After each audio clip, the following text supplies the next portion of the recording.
नमस्ते friends, TDS related और एक वीडियो में आप सभी का स्वागत है।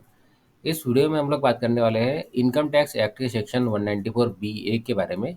इस सेक्शन के अंतर्गत ऑनलाइन गेमिंग से जो विनिंग होती है उस विनिंग से टीडीएस काटा जाता है। तो इसी के बारे में हम यहाँ बात कर लेंगे। तो हम सब जानते ही हैं कि आजकल मार्केट में कई सारे ऑनलाइन गेमिंग और बेटिंग ऐप है, जैसे कि dream 11, mobile premier league, rummy circle, my 11 circle. तो ये जितने भी ऐप है इसके द्वारा लोग ऑनलाइन गेमिंग करते हैं, ऑनलाइन बेटिंग करते हैं और उसके माध्यम से पैसा कमाते हैं।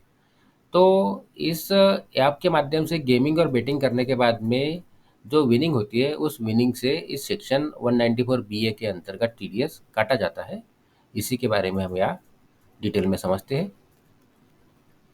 तो इस सेक्शन 194 बी ए के अंतर्गत ऑनलाइन गेमिंग से जो नेट विनिंग होगी उससे टीडीएस काटा जाएगा। जो भी व्यक्ति विनिंग के अमाउंट का पेमेंट करने के लिए रिस्पॉन्सिबल है उस व्यक्ति को इस बात का ध्यान रखना होगा कि उसे यूज़र की नेट विनिंग से टीडीएस काटना होगा। अब इस टीडीएस को कब काटा जाएगा? जिस भी समय वो यूज़र उसके यूज़र अकाउंट से विड्रॉ करेगा उस समय उससे टीडीएस काटा जाएगा। और यदि वो यूज़र विड्रॉ नहीं करता है तो साल के आखिर में उसे नेट विनिंग से अमाउंट से टीडीएस काट लेना होगा।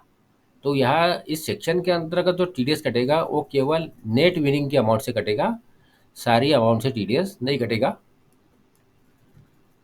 तो यहाँ हम समझ लेते हैं कि नेट विनिंग की अमाउंट कैसे कैलकुलेट होगी।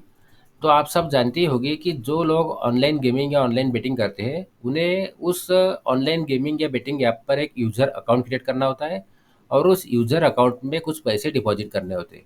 उसके बाद वो ऑनलाइन गेमिंग कर सकते हैं और ऑनलाइन बेटिंग कर सकते हैं।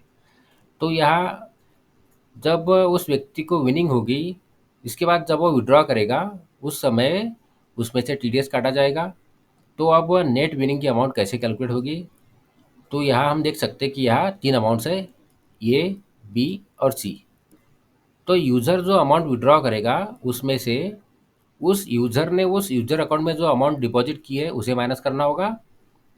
और यदि उस यूज़र अकाउंट में कुछ ओपनिंग बैलेंस है तो उसे भी माइनस करना होगा।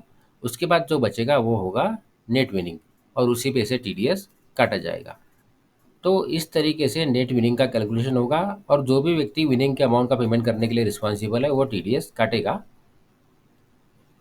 इस सेक्शन के अंतर्गत जो टीडीएस का रेट है वो 30% है और यह 30% के रेट से नेट विनिंग की अमाउंट से टीडीएस काटा जाएगा। यह टीडीएस काटने के लिए कोई थ्रेशोल्ड लिमिट नहीं है।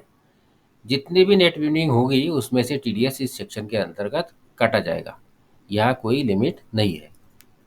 तो इस सेक्शन 194 बी ए के अंतर्गत ऑनलाइन गेमिंग और बेटिंग से जो नेट विनिंग होगी उसमें से टीडीएस काटा जाएगा, फिर चाहे नेट विनिंग कितनी भी अमाउंट की हो।